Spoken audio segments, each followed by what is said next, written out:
Allez, bonjour à tous, j'espère que vous allez bien. Aujourd'hui, on est parti pour une analyse du BTC. Je vous montrerai une position que j'ai prise sur le BTC. On verra les opportunités également que je surveille. On parlera d'Ether, des altcoins, le marché US. On est dans une phase d'incertitude, de doute. Je le vois au vu de comment se comportent les intervenants, le sentiment de marché. Et on parlera de tout ça, bien sûr, en détail. Alors, avant de commencer l'analyse, que je vous montre le trade que j'ai pris, je tiens à vous rappeler, il vous reste 24 heures jusqu'à demain soir pour profiter des 200 € offerts sur le programme Devenir Trader. C'est un programme et un accompagnement, que ce soit via un coaching, un suivi en message privé, donc vraiment un accompagnement sur mesure pour que tu deviennes autonome, que tu as une stratégie de trading et que tu deviennes un trader rentable. Donc c'est un programme très complet, suivi d'un accompagnement, et si ça t'intéresse, comme je l'ai dit, tu as jusqu'à demain soir pour profiter de l'offre, et au vu du contexte de marché, qu'on parte en bull market, ou qu'on pose un top de marché, et qu'on passe en bear market, le fait de trader t'offrera des opportunités, peu importe le contexte de marché. Et c'est là l'inconvénient d'être seulement un investisseur, c'est pendant ce genre de phase de baisse, un investisseur ne génère pas de revenus et n'a pas d'opportunités. Un trader peut avoir des opportunités pendant une baisse. Et que ça soit sur du court terme, moyen terme, mais sur du long terme, le fait de trader, d'avoir des stratégies que j'ai développées, m'a permis de poser et de déceler ce genre de bottom et d'être entré activement sur les marchés autour des 20-25 000 $ sur le BTC et également sur d'autres cryptos. Et ça, voilà, c'est le fait d'avoir des compétences de trading, d'avoir une stratégie, des stratégies également que je te partage, je te partage toutes mes stratégies, que ce soit de trading long terme ou de trading court terme dans le programme, mais surtout, je t'enseigne toi comment développer ta propre stratégie à travers 15 modules, plus de 25 heures de vidéo et un suivi, un accompagnement en message privé. Donc voilà, tu as 200 € offerts sur le programme jusqu'à demain soir. Ceux qui ont rejoint le programme récemment, n'hésitez pas à me contacter en message privé pour que je vous donne l'accès au groupe privé où il y a tous les traders qui ont rejoint le programme. Vous pouvez discuter entre vous et c'est là aussi où il y en a qui partagent leur stratégie, leur setup. Donc c'est vraiment un groupe très intéressant. Et voilà, je vous mets le premier lien en description pour ceux qui veulent rejoindre le programme. Et si vous avez des questions, n'hésitez pas à me contacter en message privé. Alors, sur le BTC, on est dans une zone très intéressante. On est en fait sur notre précédent sommet, donc c'est clairement un niveau de support qui doit être défendu, tout comme on avait maintenu ce niveau de support, on avait flip cette zone de résistance qui était notre précédent sommet en support, et voilà, la tendance pour le moment est toujours haussière. On voit bien, on fait des creux et des sommets de plus en plus hauts. Donc c'est pour ça que je me suis positionné en tant qu'acheteur. En fait, si je longue pas ici, je longue jamais. Si je fais de la continuation de tendance, c'est pour me positionner sur les replis. Alors bien sûr, j'ai le risque qui est maîtrisé, j'ai une zone d'invalidation, mais voilà, tout comme j'avais pris cette position longue que je vous avais partagée, que j'ai TP ici avec un beau risk reward de 3,6 pour 1, ici, je reprends une position, avec comme objectif faire un nouveau sommet et un TP partiel aux alentours des 71 500 $. On voit bien que le marché pour le moment il se comporte de la même manière. On a un pump, un retracement, on revient chercher un précédent niveau de support, un précédent sommet, on repump, on retrace, c'est typique d'une tendance haussière. Et pour le moment, il y a une tendance haussière avec un bon momentum. Pourquoi ? Parce que il y a une différence entre avoir une dynamique haussière qui flippe ses sommets en support et qui continue, et avoir une tendance haussière qui réintègre ses sommets. Vous voyez, c'est pas du tout la même chose et c'est pas du tout le même momentum. Pour le moment, on a un momentum qui est très intéressant. Et jusqu'à preuve du contraire, on est toujours en tendance haussière. Donc je ne vais pas chercher à short le marché, je ne vais pas chercher à... Voilà, pour le moment, on est sur support. La dynamique haussière, je cherche des achats. J'ai une zone d'invalidation, c'est-à-dire que je sais où invalider mon trade, c'est très simple. On a cette bougie impulsive qui a break ce précédent sommet. Si on clôture en H4 sous les 68 400 $, j'invalide ce trade et je passe à autre chose. Et dans ce cas-là, je surveillerai la prochaine zone, ce niveau de support vers les 66 000 $. Pour le moment, on n'y est pas encore, mais voilà, j'ai toutes mes raisons ici pour prendre ce long. On a une bonne zone, j'ai une réaction acheteuse, j'ai toujours un momentum qui est intéressant et une dynamique qui reste haussière, et pour moi, on a plus de chances d'aller faire un nouvel ATH. C'est pas pour ça que je suis sûr à 100%, c'est pas pour ça que je mets toute la maison en jeu et je all-in. J'ai mon risque qui est bien maîtrisé, toujours entre 0,33, 0,5 à 1% d'exposition, c'est-à-dire que si je prends mon stop loss, je perds entre 0,33, 0,5 et 1% de mon capital, ça dépend de certains trades, ici on est sur du 0,5%, et ça c'est important d'avoir une bonne gestion de risque. Vous pouvez pas vous permettre de risquer 10%, 30% de votre capital sur un trade. Vous prenez 3 trades d'affilée, vous avez limite plus de capital, alors que la chose la plus importante c'est de préserver votre capital en trading. Donc voilà, c'est pour ça que actuellement j'ai cette position qui est en cours, et si on passe en dessous, j'invaliderai mon scénario. Mais l'avantage, c'est qu'en ayant une bonne gestion de votre risk reward, si vous prenez une perte, un gain peut largement compenser une perte. Par exemple, ici, j'ai pris un risk reward de 3,6. j'ai fait 3,6 R. Si je prends cette perte, je serai toujours à plus 2,6 R en prenant en compte mes 2 derniers trades. C'est là l'importance de couper rapidement les pertes et laisser courir les gains. Et voilà, on a cette zone de résistance là aux alentours des 71 500 $ où je clôturais une petite partie de ma position. Ça dépend comment le marché évolue. Après, c'est du trade management. On met un trailing stop, on voit comment le marché évolue. Si on a un affaiblissement, des patterns de retournement, et bien on clôture partiellement notre position. Et ouais, ici on a eu un dump. J'en parlais d'ailleurs dans le Discord, que ce genre de dump soudain, sans structure, en général c'est plutôt des pullbacks et c'est des opportunités pour se positionner en tant qu'acheteur. Surtout quand on a un pullback aussi rapidement comme ça, en 30-15 minutes, là on a un fort retracement. On voit la différence entre ici avoir un retracement avec une structure et là d'un coup un dump. En général, on a au moins une petite phase de latéralisation et on dump. Là vraiment on a rejeté sur cette zone de résistance. Ça nous montre bien que on faisait office de résistance auparavant sur ce niveau-là. On la break, on la flippe en support, on la reflippe en résistance. Et c'est d'ailleurs pourquoi c'est une de mes zones de TP partiel.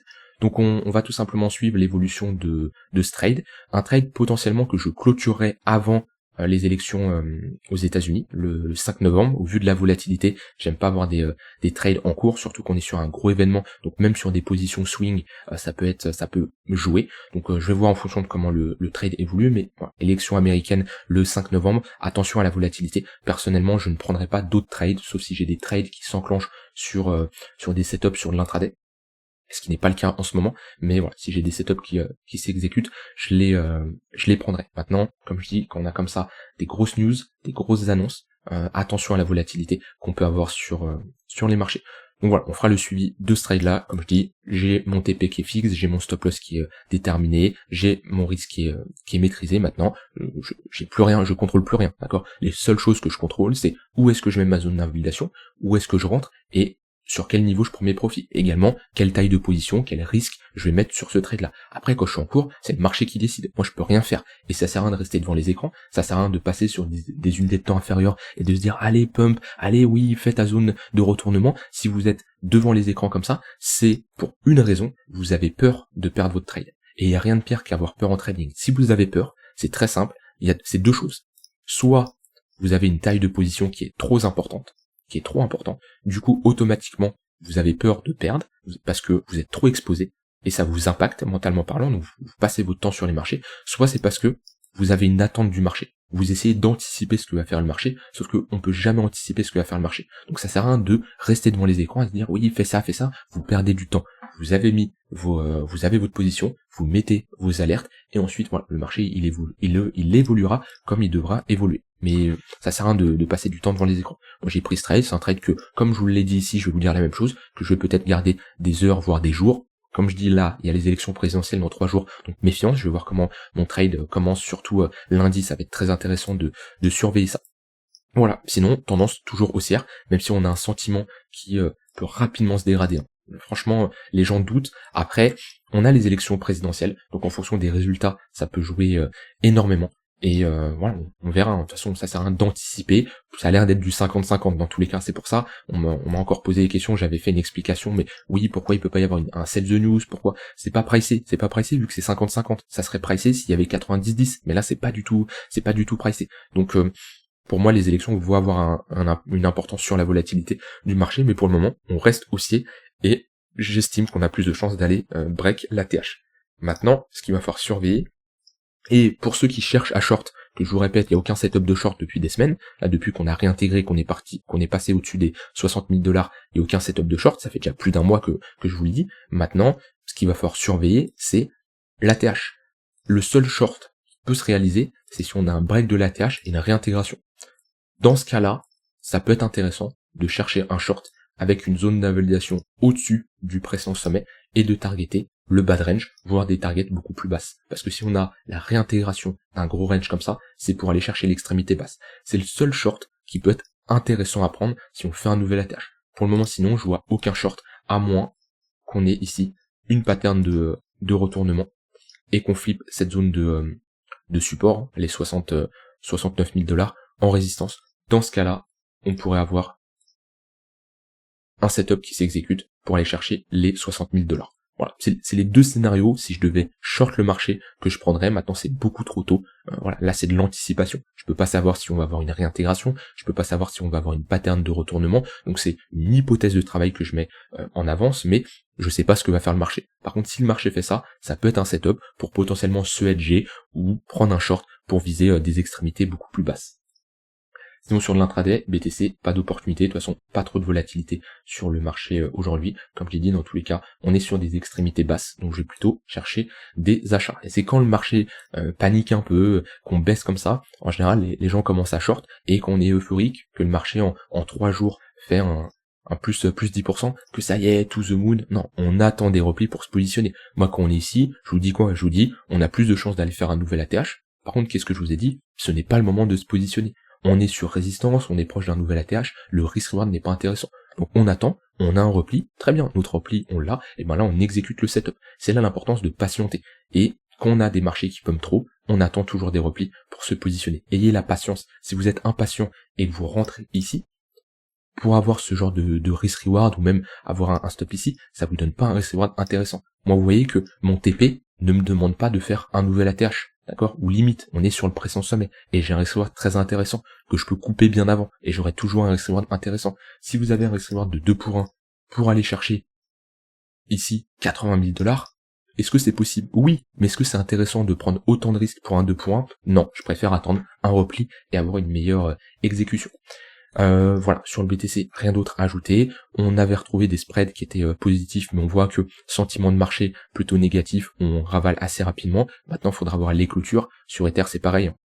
Ether, globalement, un sentiment qui reste négatif, beaucoup moins que BTC. On voit que les spreads étaient beaucoup plus importants sur BTC. Donc, non, pour le moment, on n'a pas spécialement d'euphorie. Et on le voit également sur ici les funding rates, où on a une baisse des funding. Pour le moment, c'est plutôt bullish ce que je vois sur les marchés. Donc voilà pour BTC. Si je regarde Ethereum, toujours pas de setup et je me concentre toujours plus sur BTC. On a rejeté sur sa zone des 2700 $. On est toujours dans cette phase de compression. On approche ici de cette trendline. Hein. Maintenant, je suis pas fan des trendlines. En général, je préfère me positionner sur une extrémité basse. Moi, le scénario idéal, ça serait d'aller péter les lows ici, revenir vers les 2250 $. Ici, il pourrait y avoir une opportunité d'achat sur une extrémité basse. Je vous rappelle, vous mettez un volume profile. Vous prenez la value à low, tout ce qui est en dessous, c'est des bonnes opportunités pour chercher des achats, pour viser l'extrémité haute au niveau de la value à high. Donc là, on est plutôt sur un milieu de range. Si je mets mon poke, on est quand même beaucoup plus bas que le poke, mais on reste sur un milieu de range. Donc ça ne m'intéresse pas pour me positionner. Oui, on est sur le contact de trendline, mais on a une résistance juste au-dessus. Hein. Cette zone-là.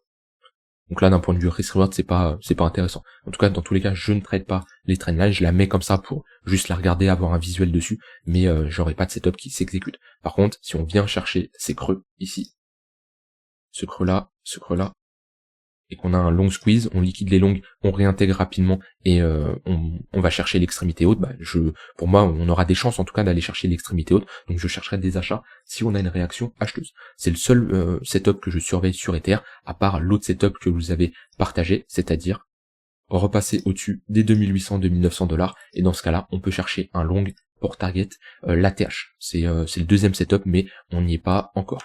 Et sur l'intraday, pas de setup également sur Ether. On a le 15 minutes qui est passé en dessous du 1 heure. On voit qu'il fait office de résistance pour le moment, donc il peut y avoir des shorts qui se réalisent lors des pullbacks au niveau du 15 minutes. Sinon, on a un 4 heures qui est plat, un 1 heure qui est plat. C'est normal, on a très peu de volatilité. On est toujours à l'intérieur de ce range-là. On voit très très peu de volatilité ici depuis jeudi. Donc c'est pour ça qu'on a des moyennes mobiles actuellement qui sont plates. Donc voilà, pas de setup sur Ether. Au niveau des altcoins, on a des altcoins qui sont vraiment faibles, et on n'a pas de crypto là qui se démarque. Même si je vais regarder dans le top 100, sur les dernières 24 heures, ouais, on a toutes les cryptos qui sont dans le rouge. On n'a aucune crypto qui sort du lot, et c'est assez rare. Souvent, quand on a un BTC qui fait pas grand chose, on a toujours une ou deux cryptos qui sont fortes, on peut trader, on peut scalper, on peut faire de l'intraday sur ces altcoins qui sont fortes. Ici, sur 24 heures, on n'a rien. Si on regarde les 7 derniers jours, à la meilleure crypto, c'est Dogecoin, plus 17%. Un peu quelques shitcoins comme ça, quelques memecoins, mais ouais, rien de ouf. Mantra, Home, qui avait très bien performé. Je vais voir où elle en est la charte.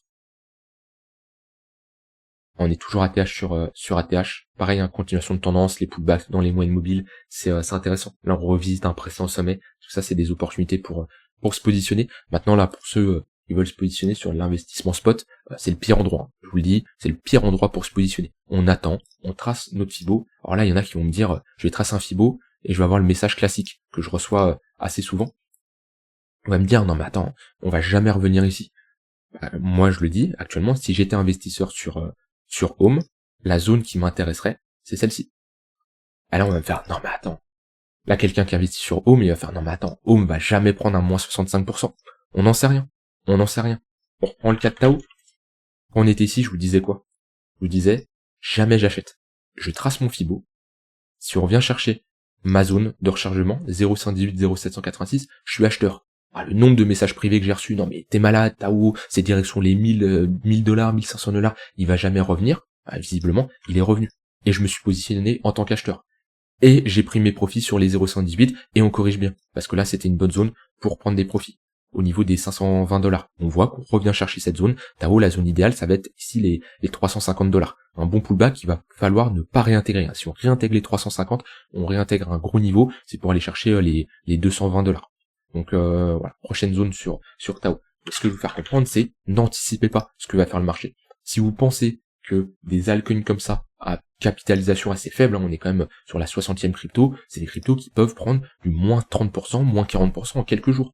On le voit bien ici, en 2 semaines, on a pris déjà un moins 40%. Donc on ne sait pas ce que va faire le marché. Si ça vous surprend, si vous dites c'est impossible que le marché puisse aller là, vous vous trompez. Je suis désolé, mais les altcoins l'ont déjà démontré qu'en quelques semaines, ils peuvent décrocher fort. Donc mon but c'est pas d'anticiper et de dire ah bah du coup, tiens, j'ouvre un short parce que Mantra va aller ici. Absolument pas, je ne vais pas shorter ça, on a une tendance qui est haussière. Par contre, si je suis investisseur long terme, la zone idéale, elle est ici. Et si on a un bear market, la zone idéale, elle est ici, au niveau des 20 centimes. Par contre, pour le moment, on reste aussi. Donc, sur du trading court-moyen terme, je vais privilégier la continuation de tendance en cherchant des achats. Par contre, si je veux me positionner en tant qu'investisseur long terme, c'est cette zone-là que je vais surveiller. Mais n'ayez jamais aucune attente du marché. Le marché, il peut vous surprendre, il vous surprendra et il me surprendra aussi. Et c'est comme ça. Donc, ayez toujours des targets réalistes mais basses sur les altcoins, surtout des altcoins comme ça qui peuvent manger un moins 50%, moins 60% en 2-3 jours.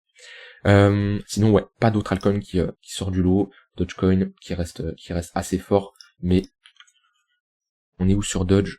Ouais, on est pareil, le signal il était ici, hein. Je vous en parlais avec cette pattern de retournement qu'on voit bien. Hop, je vais tout supprimer, on revient chercher cette zone de support. Hop, qui était globalement notre haut de range. On pull back, et là on a une pattern de retournement. En W, on le voit bien. En plus on pull back la ligne de coup. Là je vous en avais parlé. Maintenant, compliqué, on a déjà fait un plus 50%, on est plutôt dans des zones d'allègement.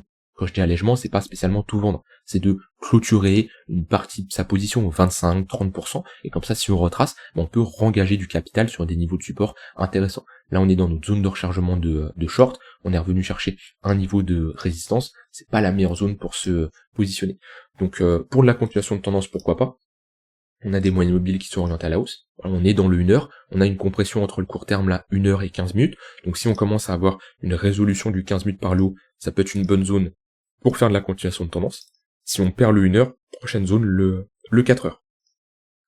Donc personnellement, j'aurai le temps de vous refaire des updates sur les altcoins parce que je compte pas les trader moi de mon côté sur les prochains jours. Je vais attendre que les élections présidentielles passent pour reprendre des décisions, que ce soit d'investissement ou de trading sur les altcoins. Pour le moment, je suis en mode patience. Je vous ai dit, j'ai cette position-là sur BTC que je vais tout simplement que je vais maintenir et je vais sûrement clôturer avant les élections présidentielles au vu de la volatilité, au vu de ce qui s'attend. Et si ça part dans mon sens, je break even assez rapidement et TP partiel au niveau des 71 500 $. Voilà, je vous ai tout dit, j'ai rien d'autre à ajouter. Je vous rappelle, vous avez jusqu'à demain soir pour profiter des 200 € offerts sur le programme Devenir Trader. N'hésitez pas, si vous avez des questions, si vous voulez en savoir plus, à me contacter en message privé, je vous répondrai rapidement si vous voulez avoir des détails, etc. Mais en tout cas, je suis convaincu que ce programme-là permettra à n'importe qui de devenir un trader rentable dans les prochains mois. Je vous souhaite une très bonne fin de journée et je vous dis à demain pour une prochaine vidéo. Bye bye.